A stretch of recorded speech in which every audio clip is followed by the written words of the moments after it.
મુદ્રા અને સત્સમાગમ સુસુપ્ત ચેતનને જાગૃત કરનાર, પડતી વૃત્તિને સ્થિર રાખનાર, દર્શન માત્રથી પણ નિર્દોષ, અપૂર્વ સ્વભાવને પ્રેરક,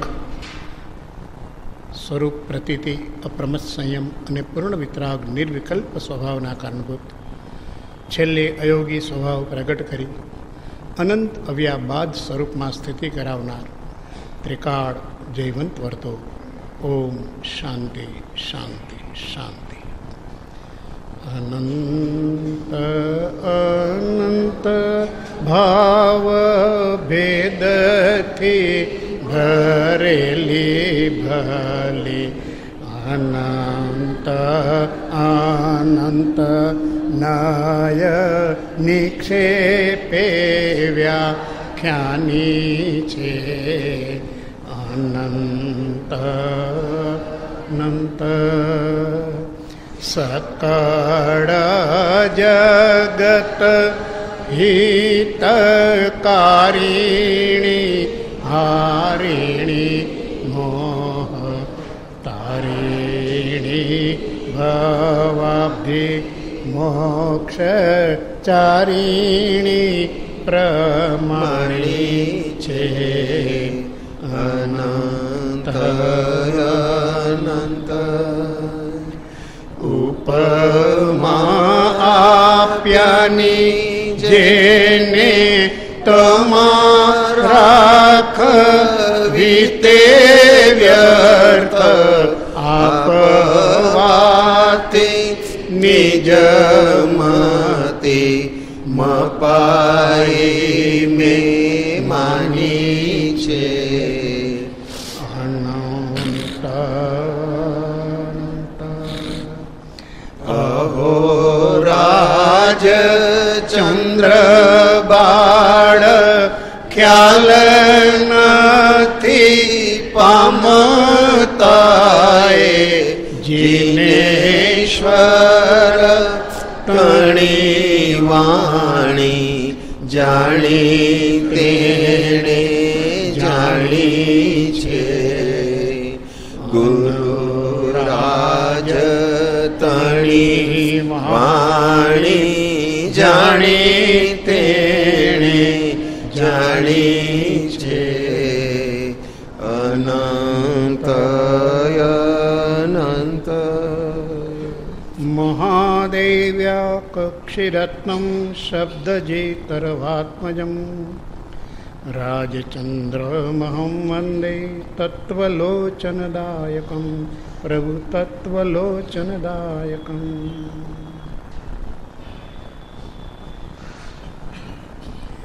આત્મસિદ્ધિ રત્નાદન નિમિત્તેના આ 3 દિવસના કાર્યક્રમમાં આજે આપણે આત્મસિદ્ધિના પરમ કૃપાળુ દેવે જે રહસ્યો આપ્યા છે, જેમાં આપણે વિચાર કર્યો.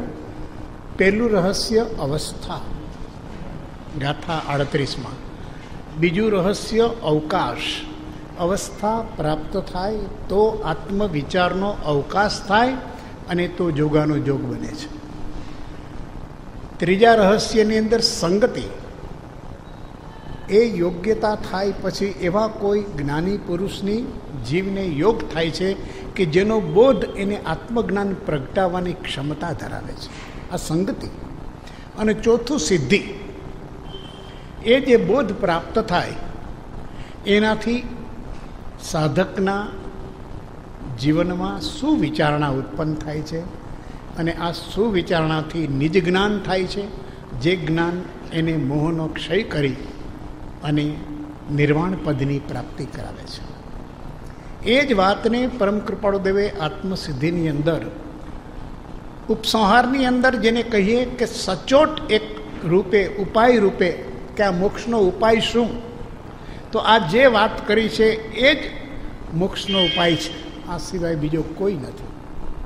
જોગાનું જોગ, જીવની પાત્રતા સાધકની અને એને મળેલો જ્ઞાની પુરુષનો યોગ, એની થયેલી સંગતિથી થયેલી સુવિચારણા, જેમાંથી પ્રગટેલું નિજ જ્ઞાન, જેનાથી મોહનો ક્ષય, એના સમર્થનની અંદર એક અદ્ભુત ગાથા જેની વિચારણા આપણે અત્યારે કરીશું.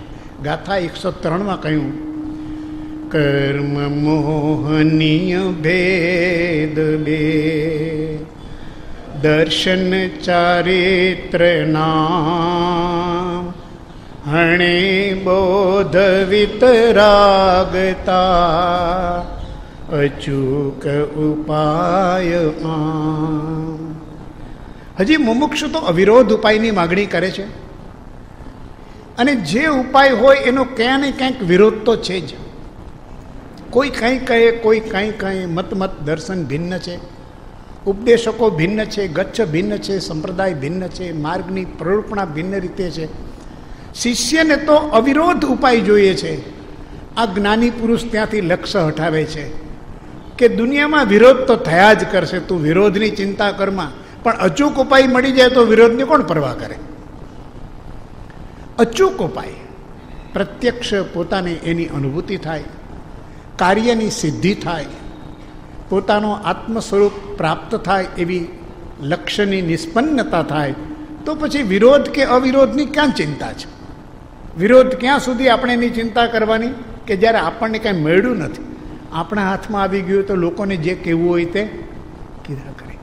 એટલી બધી સરસ આ રહસ્યભૂત વાત છે કે અવિરોધ ઉપાયની માગણી છે, અને આ જ્ઞાની પુરુષ અચૂક ઉપાય આપે છે. અને અચૂક ઉપાયમાં કહે છે કે મોહનીય કર્મ એક જ એવું છે કે જે જીવને કર્મથી બાંધે છે, અને એ મોહ છે ત્યાં મોક્ષનો અભાવ છે. તો હવે મોક્ષનો હેતુ તો મોહનો ક્ષય થાય, અને આ મોહનો ક્ષય એ નિજ જ્ઞાનથી થાય. એમાં એના બે પ્રકાર કયા કે આ મોહનું સ્વરૂપ સમજી લેવા જેવું છે. કૃપાળુદેવે એક પત્રમાં કહ્યું છે કે મોહનીયનું સ્વરૂપ વારંવાર વિચારવા જેવું છે. આ મોહનીય ભલભલા યોગીઓને, જ્ઞાનીઓને, ધ્યાનીઓને, એના તપસ્વીઓને એના સાધનાના છેલ્લા માર્ગથી પણ પાડ્યા છે. ક્ષણમાં એને વશ કરી અને પતિત્વોન્મુખ કર્યા છે. આ મોહનીયનું સ્વરૂપ અત્યંત એક ગાથાની અંદર અતિ સૂક્ષ્મ રૂપે કૃપાળુદેવ ફરમાવે છે કે એક દર્શન મોહનીય છે અને બીજો ચારિત્ર મોહનીય છે. દર્શન મોહનીય શ્રદ્ધામાં, તત્વની સમજણની અંદર કચાશ, ઉણપ, પરમાર્થને વિશે અપરમાર્થની બુદ્ધિ, અપરમાર્થને વિશે પરમાર્થની બુદ્ધિ, આવી માન્યતાઓ, રોંગ બિલીફ જેને આપણે કહીએ. પરમાર્થને માટે જગતના જીવોને, સાધકોને, મુમુક્ષુઓને અનેક પ્રકારની ભ્રાંતિ હોય છે. આ દર્શન મોહનું સ્વરૂપ છે. અજ્ઞાન, મિથ્યાત્વ અને ભ્રાંતિ આ દર્શન મોહનું સ્વરૂપ છે. એ અંધકાર જેવું છે. ત્યાં સુધી જ્ઞાનનો પ્રકાશ થઈ શકતો નથી. આવો દર્શન મોહ, મોહનીયના બે ભાગ કયા, એક દર્શન મોહ અને બીજો ચારિત્ર મોહ. જ્યારે મોહનીયનો જય કરવો છે, મોહનીયનો નાશ કરવો છે, મોહનીયને પરાજિત કરવું છે, તો મોહનીયનું સ્વરૂપ સમજવું જોશે. દર્શન મોહનીયની અંદર આપણી સમજણ જે છે એ વિપરીત, અયથાર્થ એવી જે સમજણ છે, એને કારણે શ્રદ્ધા પણ સશંક હોય છે, નિસંદેહ હોતી નથી, નિશંકતા હોતી નથી. તો એવો દર્શન મોહ અને ચારિત્ર મોહ. ચારિત્ર મોહ એટલે આત્મબોધ થયા પછી આત્મ સ્વભાવ જે એની અંદર સ્થિરતા થવી જોઈએ, એમાં બાધારૂપ થાય છે. એ સ્થિરતાને રોધક પરિબળો છે, એ જીવના પૂર્વ સંસ્કારો છે, એ જીવને કશાય નો કશાય, ક્લેશ, સંક્લેશ, રાગ, દ્વેષ આદિ પરિણામો છે કે જ્યાં આત્મબોધ છે, સદગુરુના બોધથી, સત્શાસ્ત્રના બોધથી આત્મા અંગેનો બોધ થયો છે, પરંતુ ટકતો નથી. એમાં એ ટકી શકતો નથી. સ્વભાવની અખંડતા થતી નથી, સ્વભાવની રમણતા થતી નથી, અસ્થિર થાય છે. સાધક અસ્થિર બને છે, કારણ કે હજુ એનો મનનો ઉપયોગ એટલો બધો ચાલે છે, સંકલ્પ વિકલ્પની ધારા એટલી બધી ચાલે છે કે સાધક મન વચન કાયાના યોગ સ્થિર કરી શકતો નથી. જે જાણે છે એમાં સ્થિર રહી શકતો નથી. સ્થિરતાનો અભાવ, એકાગ્રતાનો અભાવ, નિર્મળતાનો અભાવ, આ એને સ્વરૂપની અખંડ રમણતાની અંદર બાધારૂપ થાય છે. એટલે આ વિભાવ જાગે છે, વિકારો જાગે છે, અને એ મોહ ઊભો થાય. કોઈ પણ પ્રકારનો વિકલ્પ આવે, અને વિકલ્પ એ મોહનું સ્વરૂપ છે. ઉપજે મોહ વિકલ્પથી સમસ્ત આ સંસાર, અંતર્મુખ અવલોકતા વિલયથતા નહીં વાર. એક વિકલ્પ આવે છે, સ્થિરતા જરા ચલિત થાય છે. એ ચલિતપણું આવે છે, અંદર સંદેહ જાગે છે, શંકા જાગે છે. આત્મબોધ થયો છે, આત્માનું સ્વરૂપ છે, એમાં કદાચ આ હશે, આ નહીં હશે, આમ હશે, આમ હશે, આવો અંદર એને સંભ્રમ થાય છે. અને એને કારણે ફરીથી એનો સંસાર ઉત્પન્ન થાય છે. આ ચારિત્ર મોહ છે. તત્વની સમજણ છે, પણ તત્વમાં સ્થિરતા નથી. અને આ સાધનાનું સ્વરૂપ છે. ઘણા લોકો ઘણું જાણે છે, પણ જાણકારીથી શું? તત્વની જાણકારી ઘણી હોય, પણ તત્વમાં સ્થિરતા નથી. હું શાંતિ વગેરે જાણું છું, શાંતિ શું છે, સમાધિ શું છે, મને બધી ખબર છે. તને બધી ખબર છે, પણ તું એક મિનિટ પણ શાંત રહી શકતો નથી. તારા પરિણામ શાંત થતા નથી. સમાધિની અંદર એક સમય પણ સ્થિરતા આવતી નથી. તો આ જાણકારીને શું કરવી છે? સાધના એ જાણકારી નહીં, પણ જે તત્વનો યથાર્થ બોધ છે. એટલે જે સમ્યક દર્શન છે, એ સમ્યક દર્શન અનુસાર ચારિત્રની સ્થિરતા થવી જોઈએ. એને કહે છે કે આ સમ્યક ચારિત્ર. તો આ ચારિત્ર મોહ છે કે આ સ્થિરતામાં અવરોધરૂપ, બાધારૂપ પરિબળ થાય છે. આ જીવના વિકારો છે, જીવના વિભાવો છે, જીવના વિકલ્પો છે, જીવના સંદેહો છે, જીવની સંશયાત્મક સ્થિતિ છે. ગીતાની અંદર ભગવાને અર્જુનને આ કહ્યું કે સંશયાત્મા વિનશ્યતિ શ્રદ્ધાવાન લભતે નર. હવે તું તત્વની ચર્ચામાં જ જો રહીશ, બુદ્ધિના સ્તર ઉપર રહીશ, તો વારંવાર કોઈને કોઈ પ્રકારનું શંકાનું શલ્ય તને અંદર કોરી ખાશે. માટે તું શ્રદ્ધા કર અને નિસંશય બની જા. એક મોહ જ્યારે ગયો, મોહને કારણે હતું, એટલે છેલ્લે કહે છે ગતો મોહ. હવે મારો મોહ ચાલ્યો ગયો છે, બસ હવે હું નિસંશય થયો છું, નિશંકિત થયો છું. આ એની પ્રાપ્તિની અવસ્થા છે. એવો હણે શબ્દ પ્રયોગ એટલો સરસ કૃપાળુદેવે આપ્યો છે. અને જૈન દર્શનની અંદર પણ નમો અરિહંતાણમ, અરિહંતની ઓળખાણ એ જ આપી છે કે જેણે પોતાના આત્માની સ્થિરતાને બાધક એવા શત્રુઓ, રાગ, દ્વેષ, વિભાવ, વિકાર, ક્લેશ, સંકલેશ, આવા શત્રુઓ, આભ્યંતર શત્રુઓ છે, એને જેણે હણી નાખ્યા છે. હણી નાખ્યા છે એટલે મૂળથી ઉન્મૂલન કર્યું છે કે ફરીથી ઉદ્ભવ ન પામે. એને હણે કહેવાય. હણે એટલે એનો મૂળનો નાશ, એનો અંકુર, એનો બીજ થવાની કોઈ શક્યતા જ નથી. હણે એવી રીતે હણે છે કે જ્યારે જેથી કરીને નાશ થાય છે, એ ફરી ઉત્પન્ન થતું નથી.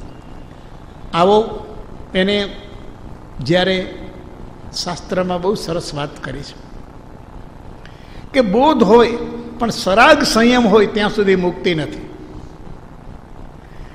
સંયમના પણ બે ભાગ કર્યા છે કે બોધ છે અને સરાગ સંયમમાંથી 7મા ગુણસ્થાનક પછી જીવ વિતરાગ સંયમમાં પ્રવેશ કરે છે. જગતના જીવો તો હજી સરાગી અવસ્થાની અંદર જ છે. આને મેળા ને તેને મેળા ને અહીંયા રાગથી જોડાઈ ગયા, દ્રષ્ટિ રાગમાં જોડાયા. આ બધી સરાગ સંયમના લક્ષણો છે. બોધ હશે તો પણ મુક્તિમાં બાધા છે, રાગ પ્રતિબંધક છે. એટલે અહીંયા આપણને કહ્યું છે કે એક ક્ષાયિક ભાવ ન આવવા દે, ક્ષયોપસામિક ભાવ થાય. બોધ વત્તા સરાગ સંયમ, એનાથી જીવમાં ક્ષયોપસામિક જ્ઞાન રહે, ક્ષાયિક જ્ઞાન, કેવળ જ્ઞાન ન થાય. અને બોધ વધતા વિતરાગ સંયમ હોય એ જ ક્ષાયિક ભાવ એને પ્રાપ્ત કરે છે. અને એક ક્ષાયિક ભાવ, ક્ષાયિક જ્ઞાન થયા પછી કેવળ જ્ઞાન ઉત્પન્ન થાય છે. કારણ કે ત્યાં મોહનો ક્રમશઃ ક્ષય થતો જાય છે. વર્ધમાન સમકીત થઈ ટાળે મિથ્યાભાસ, ઉદય થાય ચારિત્રનો વિતરાગ પદવાસ. એ જ્યારે એવું સંકિત કે સમયે સમયે સંયમના પરિણામ વધતા જાય, વિતરાગ સંયમ. સાધકને ખ્યાલ નથી આવતો કે હું સરાગ સંયમમાં છું કે વિતરાગ સંયમ.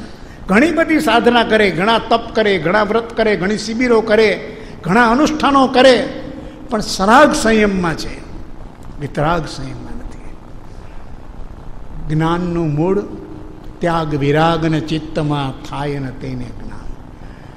વૈરાગ્ય અને એમાંથી વિતરાગતા તરફ જવાનું છે.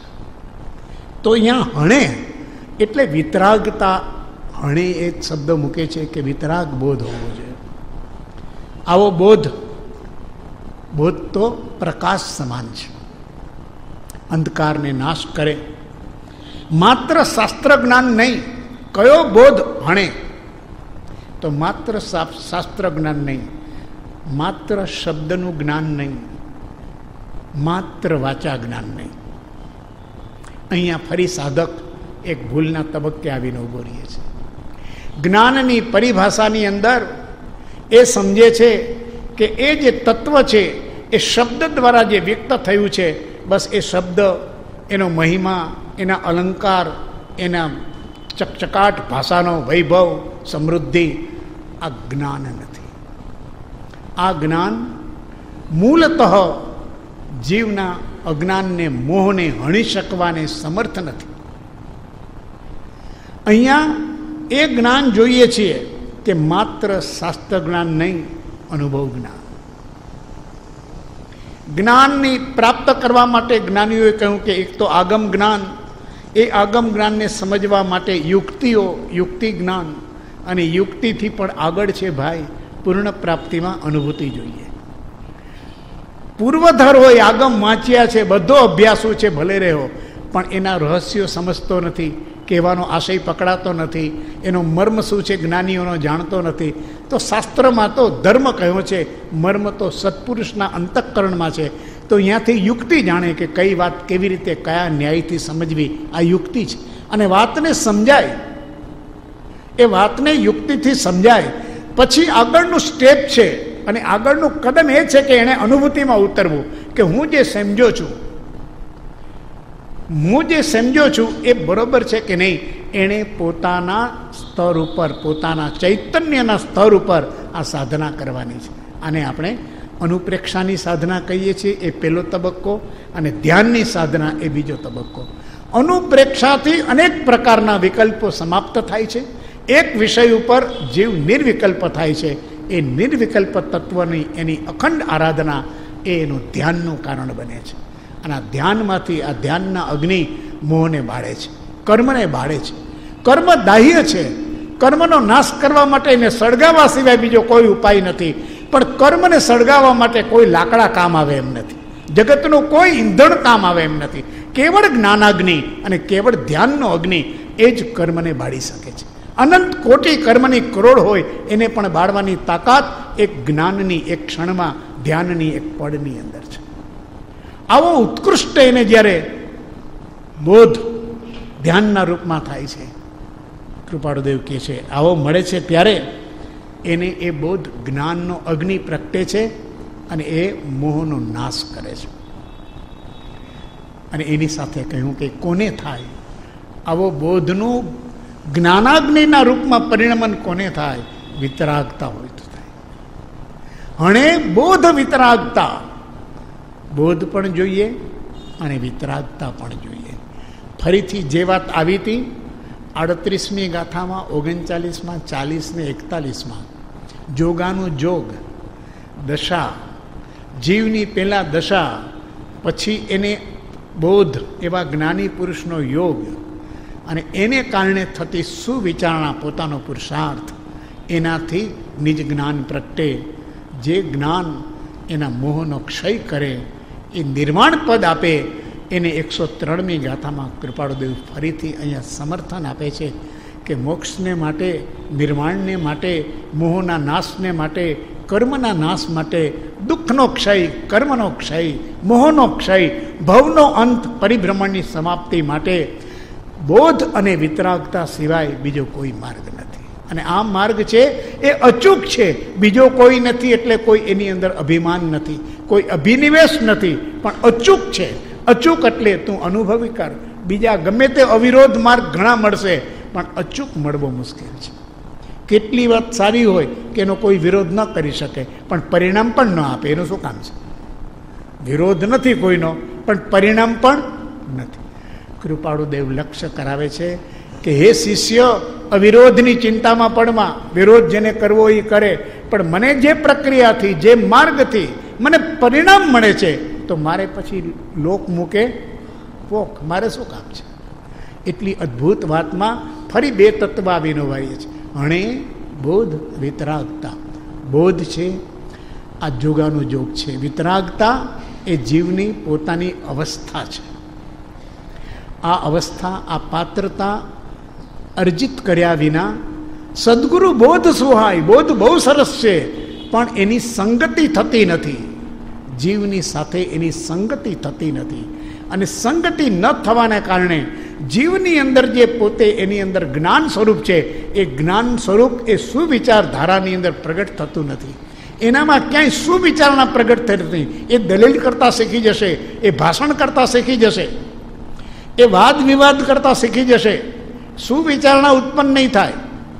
આપણને લાગે કે ઘણો બોધ મેળો, ઘણી શિબિર કરી, ઘણા શાસ્ત્રો વાંચ્યા, ઘણો સત્સંગ કર્યો, ઘણા સ્વાધ્યાય સાંભળ્યા, વિચારણા ઉત્પન્ન ન થઈ. વિચારણા ઉત્પન્ન ન થાય. શું વિચારણા? જ્ઞાન ઉત્પન્ન ન થાય. નિજ જ્ઞાન. આ જ્ઞાનથી જ મોહનો ક્ષય થઈ શકે છે. આ વિતરાગતા અને બોધ, આ બંનેનો સમન્વય, આ જોગાનું જોગ. બોધ એ પોતાની અવસ્થા, બોધ એ વિતરાગતા એ પોતાની અવસ્થા છે, અને બોધ એ આ જ્ઞાની પુરુષનો જોગાનું જોગ છે. આ બે તત્વ મળે. મોક્ષના બે કારણ કૃપાળુદેવે આગળ ઘણી જગ્યાએ પત્રમાં એક મભમ મૂક્યું છે કે બે કારણ મળીએ અવશ્ય મોક્ષ હોય છે. આ બે કારણ કયા? તો જીવની પોતાની યોગ્યતા, અને એ યોગ્યતાનું લક્ષણ બીજું એકેય નહીં, વિતરાગતા સિવાય એકેય નહીં. આપણે ઘણીવાર જુદા જુદા લક્ષણો મૂકીએ છીએ, અને એ વિતરાગતાને કૃપાળુદેવે સમજાવી છે કે મુમુક્ષુ એટલે વિતરાગતા, આત્માર્થ. ત્યાં આત્માર્થની વાત, જગતની સર્વમોહાશક્તિથી જે મૂંઝાણો છે, એક મોક્ષને વિશે યત્ન કરે છે. એકમાત્ર એને આત્માર્થનું જ કામ છે, બીજો નહીં મનરોગ. આ વિતરાગતાની ચરમસીમા છે. અને બોધ, એવો બોધ છે જ્ઞાની પુરુષનો, અનુભવ આધારિત છે. જે બોધની અંદર અનુભવનું સામર્થ્ય ઝળકે છે, એવો બોધ. શબ્દ બોધ નહીં, વાચા બોધ નહીં. મુખથી જ્ઞાન કથે અને અંતર છૂટ્યો ન મોહ, એ બોધ નહીં. સકળ જગત તે એઠવત અથવા સ્વપ્ન સમાન, તે કહીએ જ્ઞાની દશા. મોહ ભાવ ક્ષય હોય જ્યાં અથવા હોય પ્રશાંત, તે કહીએ જ્ઞાની દશા. દેહ છતાં જેની દશા વર્તે દેહાતીત, તે જ્ઞાનીના ચરણમાં. આવા જ્ઞાનીનો જે બોધ છે, આ જ્ઞાનીનું ઓળખ છે, આ જ્ઞાનીનું સ્વરૂપ છે. આવી જ્યારે યોગાનું યોગ મળે છે, પોતાની અવસ્થા, એ અવસ્થાથી પોતાને આત્મવિચારનો અવકાશ ઉત્પન્ન થાય છે, અને ત્યારે સદગુરુનો બોધ સુહાય છે. તો એ સુહાય છે તો સુવિચારણા પ્રગટે છે, જેમાંથી પરિણતિ ફલશ્રુતિ નિજ જ્ઞાન પ્રગટે છે. મોહનો ક્ષય થાય છે, અને મોહનો ક્ષય થાય નિર્માણ પદ. દેહ રહે ન રહે, શરીર હોય ન હોય, કોઈ ચિંતા નથી. નિર્માણ પદ, અજન્મા સ્થિતિ પ્રાપ્ત થાય છે. ફરીથી આ આત્માને દેહ ધારણ કરવો ન પડે એવું જે પદ છે, એ નિર્માણ પદ છે.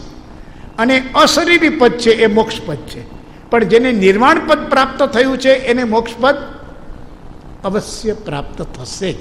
કારણ કે આયુ પૂર્ણે મટીએ દૈહિક પાત્ર જો, એ તો જવાનું જ છે, એની ચિંતા નથી. અહીંયા સુધી સાધકે લક્ષ્ય રાખી પ્રયત્ન કરવાનો છે. આત્મસિદ્ધિમાં એક એક ગાથામાં અદ્ભુત રહસ્ય છે. શબ્દોથી મર્યાદિત ન થઈએ, ભાવમાં ઉતરીએ, અને ભાવમાંથી પણ પોતાની વિચારમાં નિધિધ્યાસન, ચિંતન, મનન. આત્મસિદ્ધિ એ ચિંતા જ્ઞાન અને ભાવના જ્ઞાન છે, માત્ર શ્રુત જ્ઞાન નથી. માત્ર શ્રુત જ્ઞાન નથી. ચિંતા જ્ઞાન એટલે ચિંતન જેમાંથી નિપજે છે, જેનું ચિંતન કરવું ઘટે છે. અને ભાવના એવો ભાવ પ્રગટે છે જેમાંથી સ્વભાવ પ્રગટે છે. એવું આત્મસિદ્ધિ શાસ્ત્રને આપણે આજની આ રચના દિને પરમ કૃપાળુ દેવનો એક અદ્ભુત ઉપકાર છે. અને એટલા જ માટે મહાપુરુષો કહે છે આ આત્મસિદ્ધિ કોઈ શાબ્દિક રચના નથી. આ તો અનંતા અનંત તીર્થંકરોનો શાશ્વત બોધ જે મોક્ષનો છે, જે લોપ થઈ ગયો છે, એને કોઈ આ અવતારી પુરુષ આવી અને એને આ અવતરિત કર્યો છે અને એ અગોપ્ય રૂપની અંદર આપ્યો છે કે લો, બધા લોપ વિલોપને અમે બાજુ ઉપર રાખી અને મોક્ષ માર્ગ જેવો છે તેવો તમારી સામે મૂકીએ છીએ. કાળના પ્રતિબંધ ચાલ્યા ગયા. આ કાળમાં આ ન હોય, આ કાળમાં આત્મસિદ્ધિ છે, મોક્ષ માર્ગ છે તો મોક્ષ હોય. સત્પુરુષોનું યોગ બળ, જગતનું કલ્યાણ.